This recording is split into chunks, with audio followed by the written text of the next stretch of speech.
Hey mamas, you are listening to the Motherhood is Ghetto podcast. We all know motherhood can be a beautiful thing, but girl, it can also be ghetto. Join me as we discuss some of the best and worst parts of being a mom raising kids, all while trying to figure out this thing called life. This ghetto is a safe space, mamas. So welcome to the hood.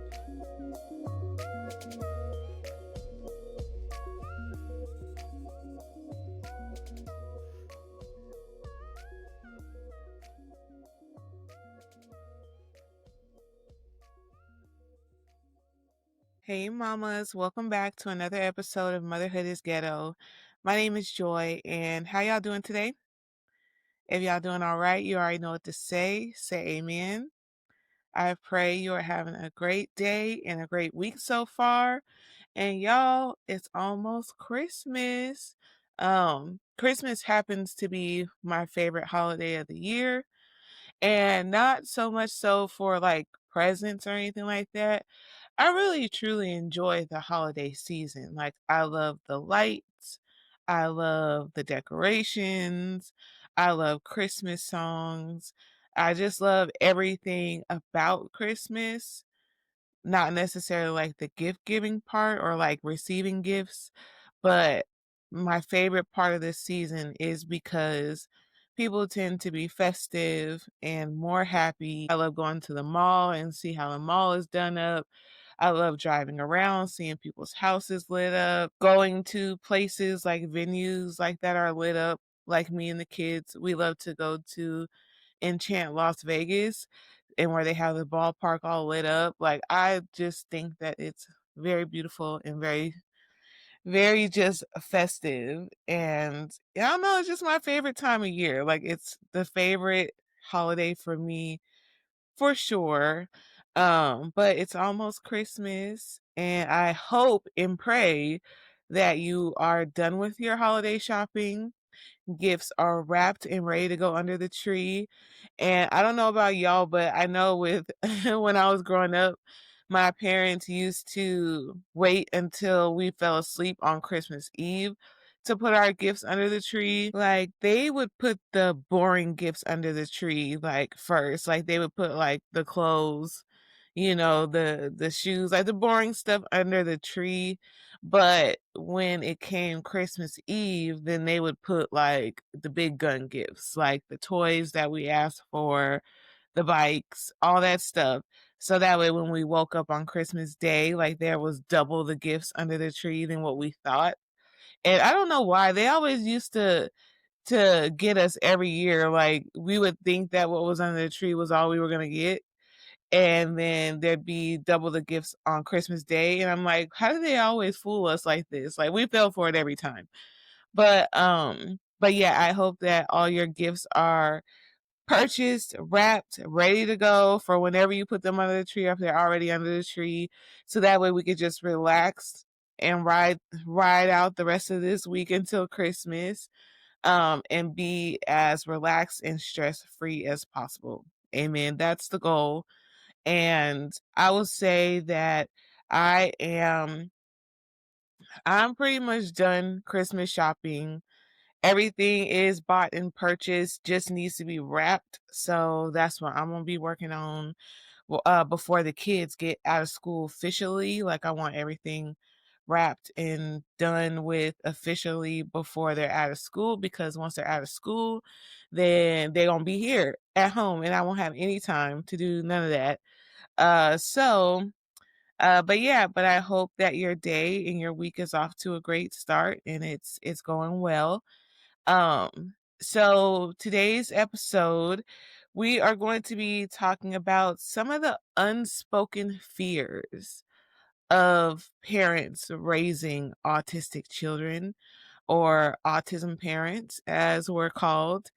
And I got this idea because I saw a video on Instagram, and actually I've seen multiple videos of this on Instagram and different people, where they're being asked, or they ask themselves, do they feel like it would be better if their autistic child passed away before they did, or if it would be better if the parent passed away before the autistic child. If you could have it your way, like, what would you prefer?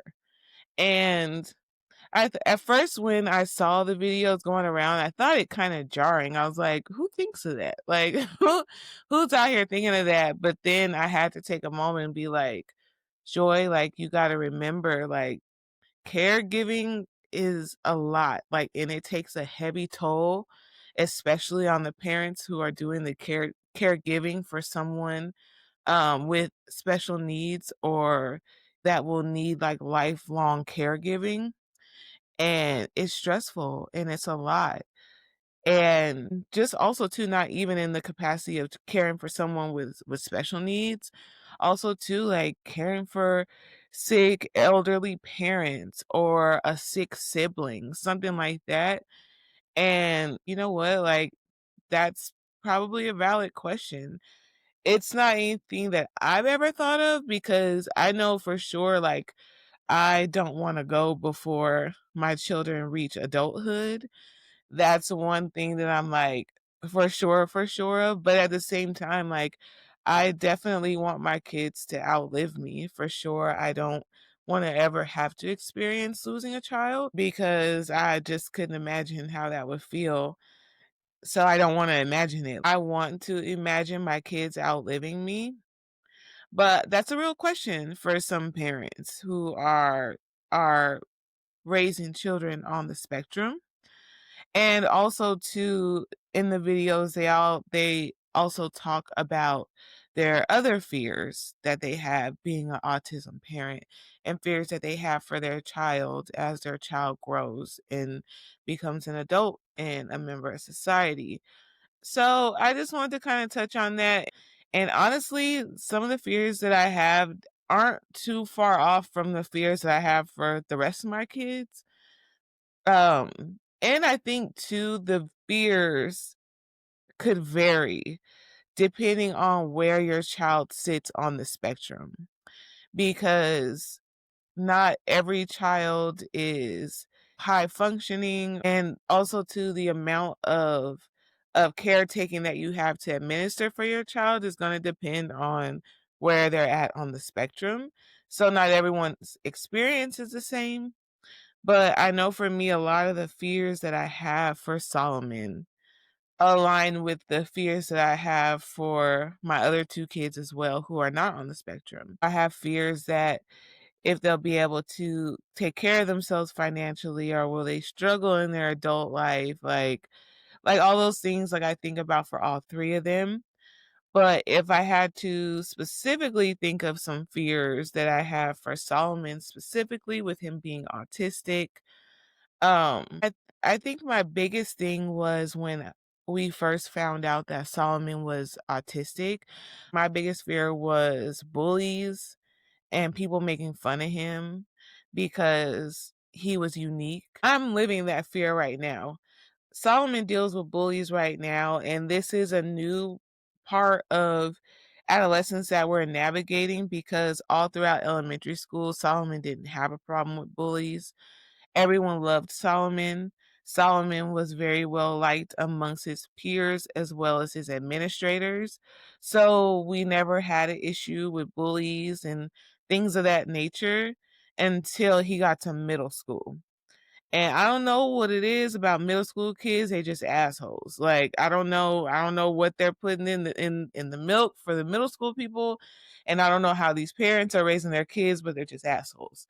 So that's one fear that I had early on when he was first diagnosed, when he was 3, that he would be bullied and made fun of, and it's happening now. But one of the fears that I have for him is more like relationship-wise. I really would love Solomon to, in his adult life, find someone who can care for him, love him in a way that makes him feel safe and doesn't make his partner feel like his uniqueness and how he chooses to live life, conduct himself, like, isn't a burden on his partner.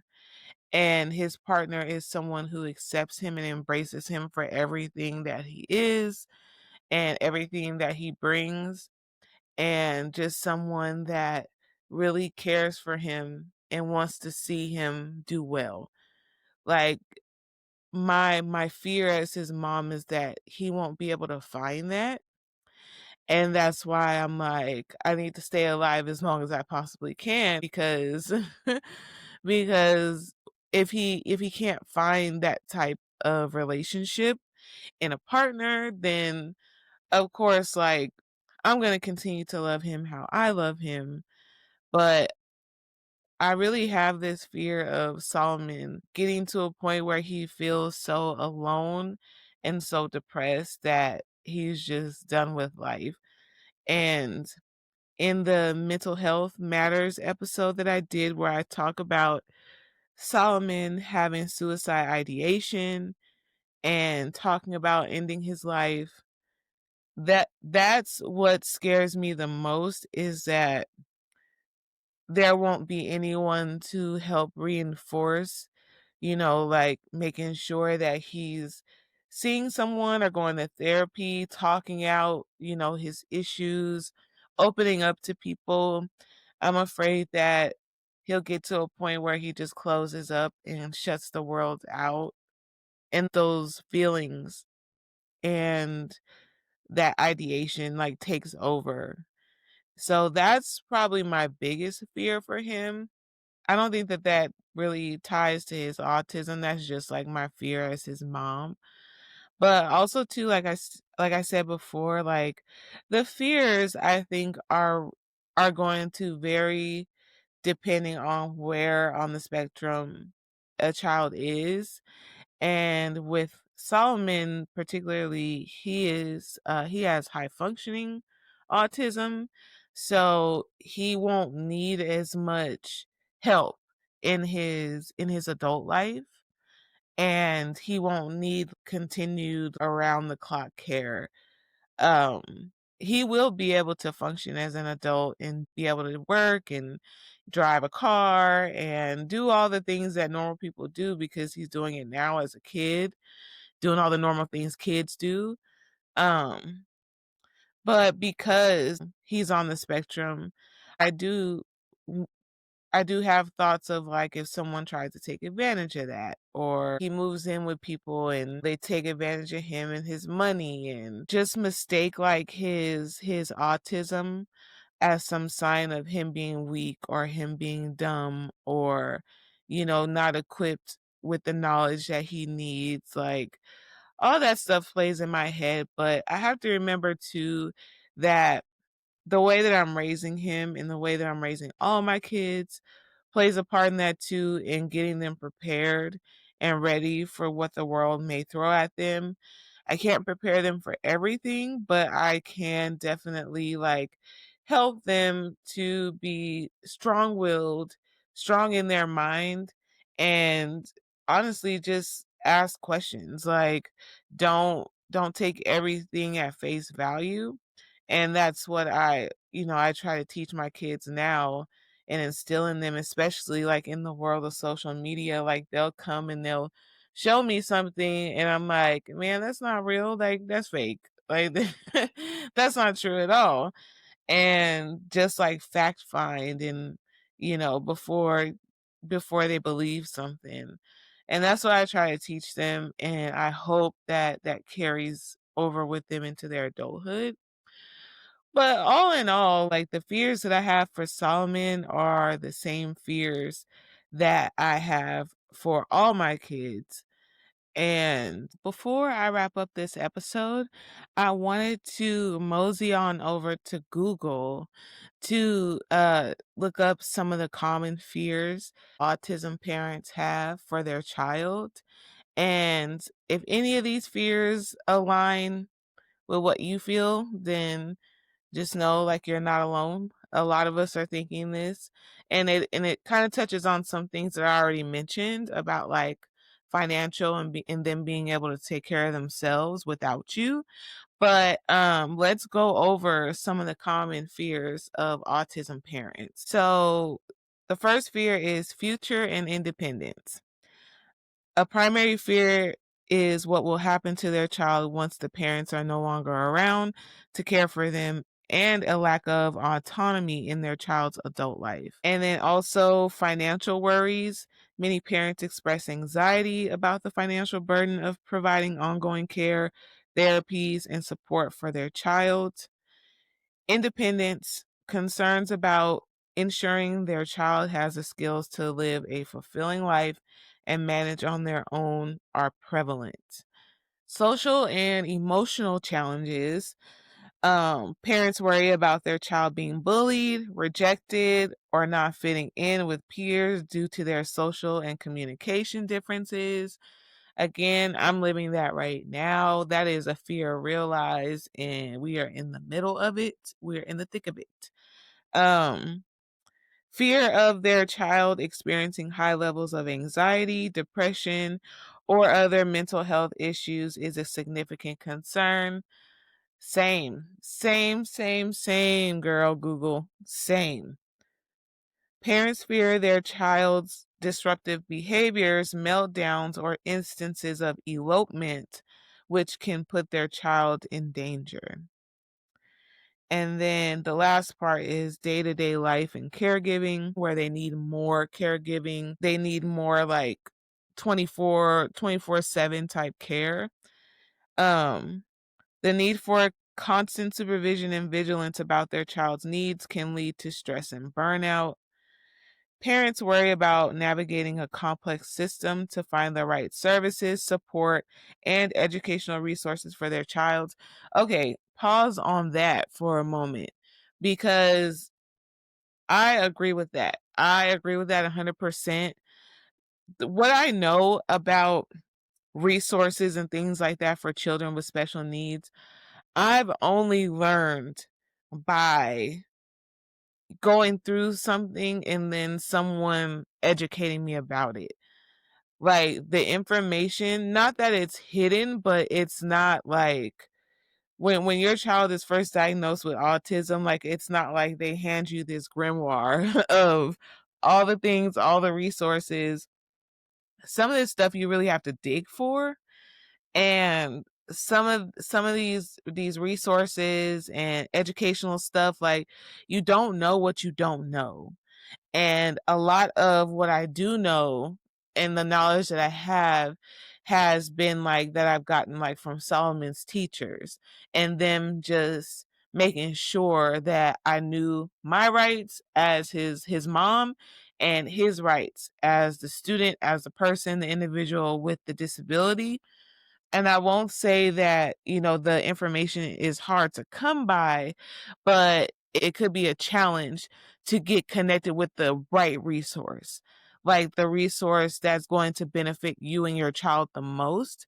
I will say that that's a struggle because your child doesn't need every resource. They need the resource that's going to be best for them.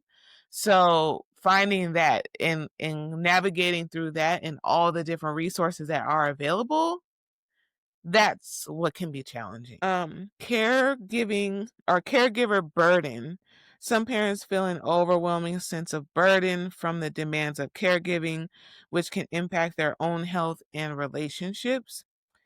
And parents may fear situations where their child's sensory sensitivities, such as to loud noises or certain textures, could lead to distress.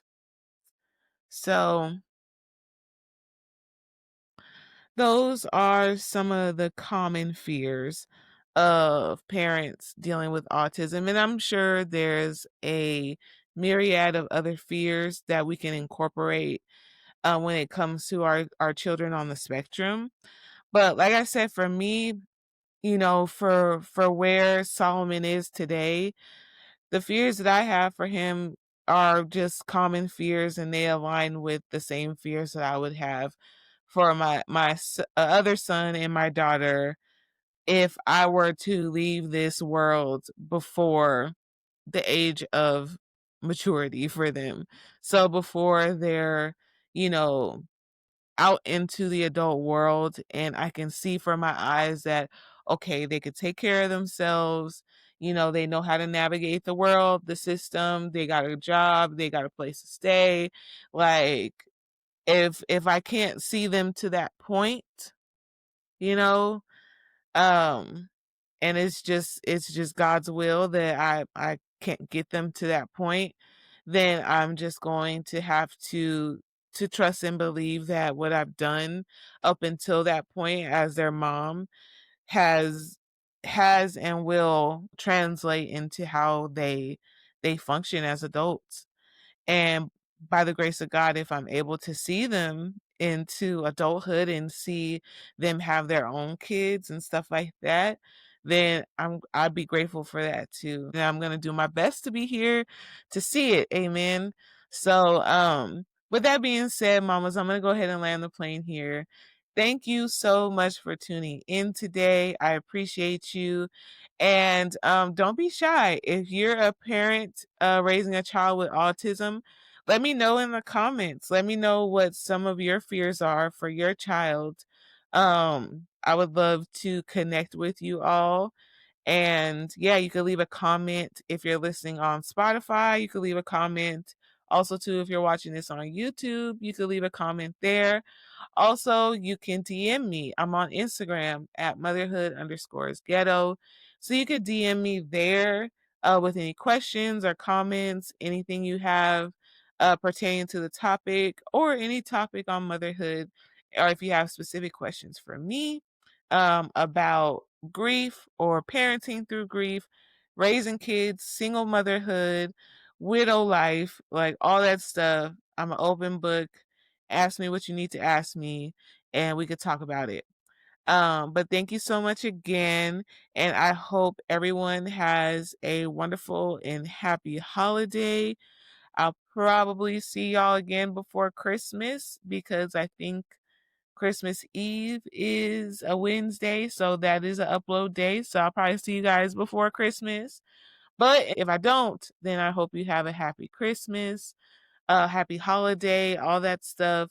And I hope you get exactly what you wish for, what you asked for. And yeah, so thank you so much. And until next time, mamas. Thank you so much for listening to today's podcast.